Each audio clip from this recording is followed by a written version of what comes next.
Hello students, welcome to the PK Physics Concepts. My name is Priyanka and today we are going to start our new lecture for the class 10th, light, reflection and refraction. As we know that there are two parts of this chapter, reflection and refraction. So we are starting our study from the reflection. Before starting our chapter, we should have some introduction about the light. How will you define light? Light is a form of energy. Light is a form of energy. Which form of energy? Which produces the sensation of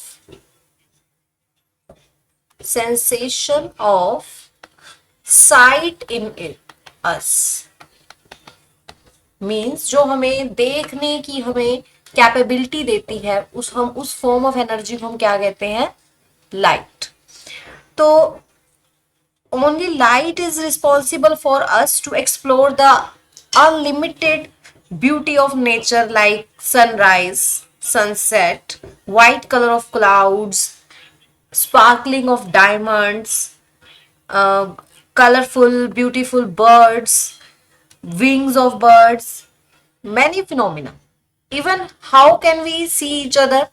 It is because of the light, because of the presence of the light. As we know that if a light falls on an opaque object, opaque means which cannot transmit the transmit the light through it, जो अपने से are par light को नहीं होने देता है, ऐसा object अगर उसके ऊपर हमारे पास कोई लाइट हम फॉल करवाते हैं तो उसकी शेडो बनती है. हम ये एज वी नो दैट. तो ऐसा क्यों होता है? Because light travels in the straight path या travels along the straight path. अगर मैं बोलूं कि लाइट है वो कैसे चलती है हमारे पास? स्ट्रेट पाथ में, इस तरीके से. तो हम लोग क्या बोलते हैं, ये नहीं है, हम लोग बाद में हमें पता लगा था कि जो हमारी लाइट है वो वेव की फॉर्म में भी ट्रेवल करती है. इनिशियली हम लोगों ने ये माना था कि जो लाइट है वो स्ट्रेट लाइन की तरह ट्रेवल करती है. So there are many type of phenomena related to light like diffraction, polarization, reflection, refraction. Most basic phenomena of light is reflection. We are going to study the reflection. Before reflection, there are some important terms we should know. First term is source. How will you define source? Source of light is an object from which the light is given out. For example, if I have a bulb here, अगर उसमें से हमारे पास light आ रही है तो वो हमारे पास कैसा काम करेगा? As a source. तो सोर्स हमारे पास क्या हो गया? जो हमारे पास हमें लाइट दे, हमें जो लाइट हमें अवेलेबल करवाए. अब ये जो हमारे सोर्सेस होते हैं वो दो टाइप के हो सकते हैं, नेचुरल एंड आर्टिफिशियल या मैनमेड. नेचुरल और artificial, also known as manmade.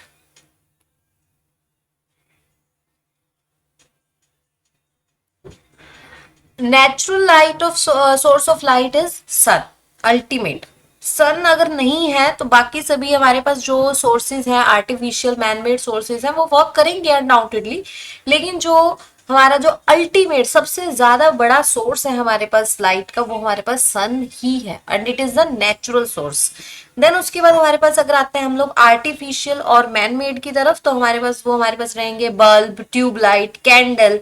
ये सभी हमारे पास क्या है? हमारे मैनमेड. अब हमारे पास सोर्सेज भी दो काइंड के होते हैं. हमारे पास sources can be of two types, luminous and non luminous.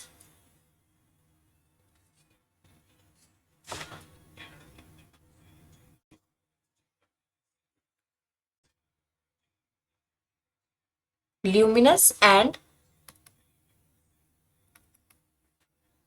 Non luminous.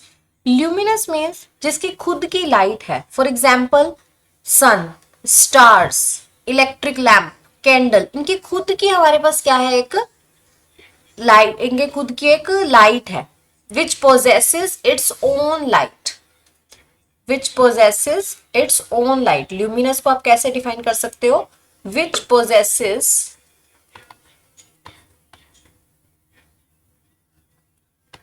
It's own light, जिनकी खुद की लाइट है। और नॉन ल्यूमिनस क्या होते हैं, जिसको लाइट करने के लिए हमें कोई और बाहर से कोई एक्सटर्नल सोर्स लगाना पड़ेगा, तब जाके हमारे पास उसके अंदर लाइट हमें शो करेगा, अदरवाइज वो लाइट शो नहीं करेगा, उसकी खुद की कोई लाइट नहीं होती। फॉर एग्जाम्पल मून, अब मून जो अपने को, मून की खुद की कोई लाइट नहीं है, जैसे उसके ऊपर सन की लाइट फॉल करती है तो हमें वो दिखाई देता है। एक बुक है, क्या हमें बुक में से कोई, खुद में से कोई लाइट दिखाई देगी? बुक के ऊपर जब तक हम खुद बाहर से कोई टॉर्च से या किसी भी अलग सोर्स से, अगर जब तक हम लाइट उसके ऊपर फॉल नहीं करवाएंगे, तब तक वो कोई हमारे पास वो लाइट एमिट नहीं करेगी। एमिट का मतलब क्या है यहाँ पर, कि रिफ्लेक्ट नहीं करेगी। जब तक हमारे पास कोई लाइट हम उसके ऊपर फॉल नहीं करवाएंगे, तब तक वो बुक हमारे पास कोई भी लाइट को एमिट नहीं करवाएगा। इसके लिए हम लोग रिफ्लेक्शन पढ़ेंगे आगे, रिफ्लेक्शन में आपको ज्यादा क्लियर हो जाएगा।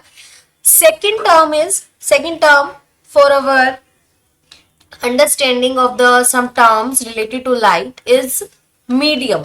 मीडियम क्या होता है हमारे पास, medium is a substance through which the light propagates और ट्राइज टू डू सो। जरूरी नहीं है उसमें से पार हो जाए वो। नेक्स्ट अपने पास है medium. How will you define medium? Medium is a substance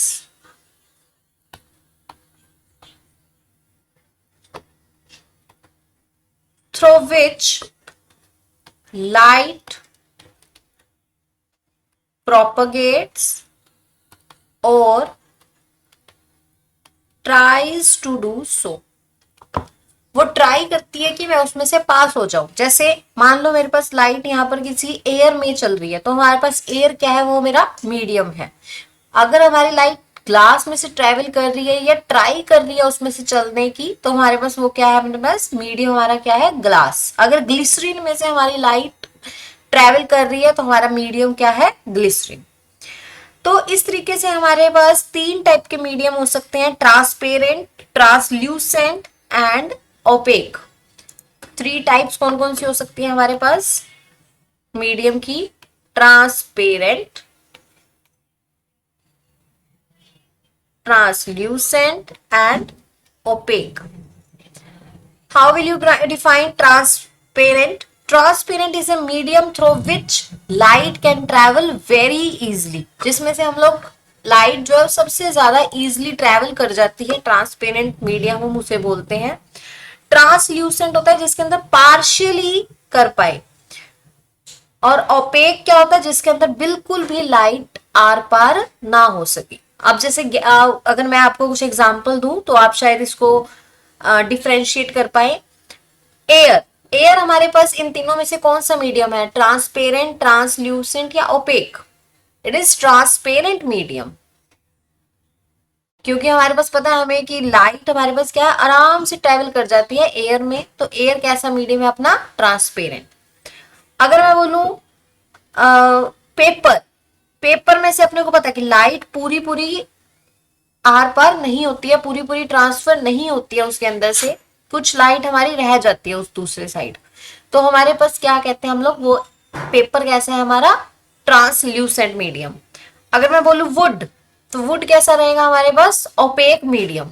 OPEC क्यों, क्योंकि वुड में से हमारे पास बिल्कुल भी लाइट एक दूसरी साइड पे हमारे पास ट्रेवल नहीं करती है। मान लो मैं यहाँ पे इस जगह पे कोई कोई मीडियम रख रही हूँ, कोई कोई चीज रख रही हूँ। पहले मैंने यहाँ पर रखा एयर। एयर में से अपने को पता है कि एयर में से लाइट ट्रेवल कर जाएगी। अब हमारे पास नेक्स्ट हमने रखा यहाँ पे पेपर। पेपर रखा तो पेपर में क्या हुआ कि हमारी लाइट पूरी पूरी ट्रेवल नहीं होती, हमारे पास कुछ कुछ लाइट पास होती है। थर्ड नंबर पे मैंने इसमें रखा वुड, या फिर कोई भी आप लगा लो, मेटल आपने रख दिया। तो हमारे पास क्या होगा कि लाइट बिल्कुल भी ट्रेवल नहीं करेगी, वो इसी तरफ रह जाएगी फर्स्ट साइड पे ही। तो हम लोग इसको क्या बोलते हैं, ओपेक मीडियम। नेक्स्ट चलते हैं हम लोग। नेक्स्ट अपने पास होता है रे। रे हमारे पास क्या होता है, हमारे पास a ray of light is the straight line path along which the light travels. Ray आप कैसे बताओगे, रे हम लोग उस पाथ को बोलते हैं जिस पे हमारे पास लाइट ट्रेवल कर रही है। अब रे के ऊपर जो हमारा एरो, हम लोग रे को कैसे शो करते हैं, एज अ एरो। अब जो इसके ऊपर ये हम लोग, सॉरी, रे को हम लोग कैसे शो करते हैं, हम लोग एक स्ट्रेट लाइन से, उसके ऊपर जो हम एरो लगाएंगे वो क्या करेगा, उसकी डायरेक्शन को शो करेगा। अब जैसे देखिए यहां पर ये मेरी है एक लाइट। अब ये तो नहीं पता लग रहा हमें कि वो, मान लो मैं इस साइड को फर्स्ट मान लूं और इधर वाली साइड को सेकंड मान लूं, कि हमारे पास फर्स्ट से सेकंड की तरफ जा रही है या सेकंड से फर्स्ट की तरफ जा रही है। तो जब तक हम लोग इसके ऊपर कोई एरो नहीं लगाएंगे तब तक हमारा वो रे ऑफ लाइट किसी काम की हमारे पास नहीं है। इट मतलब हमें नहीं पता लग रहा कि लाइट कहाँ से कहाँ ट्रेवल कर रही है, डायरेक्शन अपने को पता ही नहीं लग रही। तो अगर मैं यहाँ पे इसमें इस तरफ हम लोग एरो लगा देंगे तो हमारे पास क्या है, इसका मतलब कि हमारी जो लाइट है वो कहाँ से कहाँ ट्रेवल कर रही है, सेकंड से फर्स्ट की तरफ। इसी तरीके से यहाँ पर हमारी लाइट कहाँ ट्रेवल कर रही है, फर्स्ट से सेकंड की तरफ। आगे जो हम लोग जितने भी डायग्राम्स करेंगे हम लोग, उसके अंदर एक चीज ध्यान रखना कि अगर आपने उस रे के ऊपर एरो नहीं लगाया तो वो हमारा किसी काम का नहीं है और उसके आप लोगों को कोई मार्क्स या कोई भी आपको मार्क्स नहीं मिलेंगे। तो अब हमारे पास नेक्स्ट हमारा फर्स्ट टॉपिक आता है हमारे पास रिफ्लेक्शन ऑफ लाइट। ये हमारा पास कुछ बेसिक्स था। बेसिक के बाद हमारा शुरू होता है reflection of light, and we will take it in the next lecture.